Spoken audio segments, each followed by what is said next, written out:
ওনার মতো লোক আমাদের দেখতে হবে। দেখি ওনার মতো লোক আসলে তো দেশের খুব মঙ্গল হবে।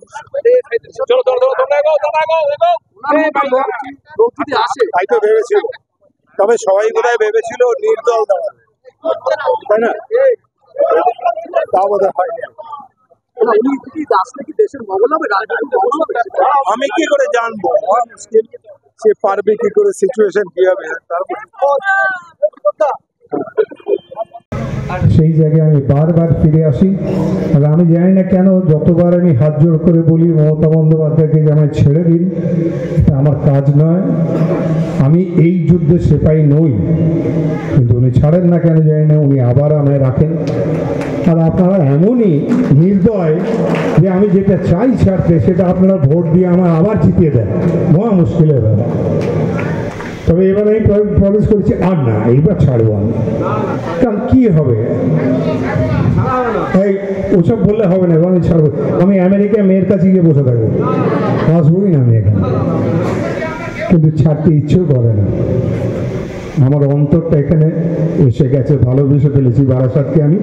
তাই আমি ছুটে ছুটে আসি, আপনাদের সঙ্গে দেখা করি।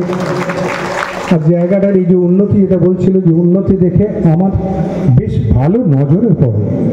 কলকাতাও সুন্দর হয়েছে, নিশ্চয়ই সুন্দর হয়েছে, ভালো করে সাজানো হয়েছে, অনেক আলোকোজ্জ্বল হয়েছে, কিন্তু তার থেকে বারাসাত কিছু কম নয়, এটুকু বলে দিতে পারি আমি। দেখেছিস তো আপনারা নীতি আদর্শ যে আইন যে আদর্শের কথা বলছেন, বিজেপিতে জয়েন করে তার কি হয়েছে? যার যেটা মনে হবে, যেখানে যাবে, যার যেখানে মনে হবে বেশ সে যাবে। এটা কি ভালো হবে না খারাপ হবে? ভালো হবে খারাপ হবে আমি বলার, আপনি তো দীর্ঘদিনের মানে ওনাকে দেখেছেন, বা ওনার যে আদর্শ, যে আইন নিয়ে ওর চলছে, যে আমি ওর বস ছিলাম না, আমি ওর কর্মচারী কথা বলতে, সেই দুর্নীতি করতে যায় না, কে গজি উঠবে আর কে বিরাট করে ইতিহাস তৈরি করবে, করতেই পারে। কিন্তু অভিজিৎ গাঙ্গুলি বলেছেন নারী দিবসে শুধুমাত্র নারীরা অত্যাচারিত হচ্ছে, তারা তৃণমূল নেতাদের বাড়িতে গিয়ে লাঠি ছাটানিরা চেষ্টা করবে। দাদা শাহজাহানের বাড়িতে ফের সিবিআই গেছে আজকে, কি বলবেন? শাহজাহানের বাড়িতে আজকে ফের সিবিআই গেছে। আবার আছে? হ্যাঁ, জানি না।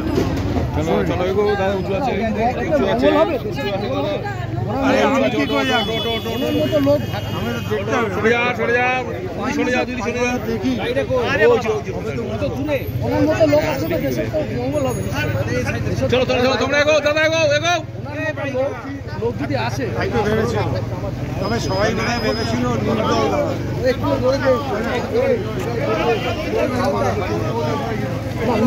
আসলে কি দেশের মঙ্গল হবে?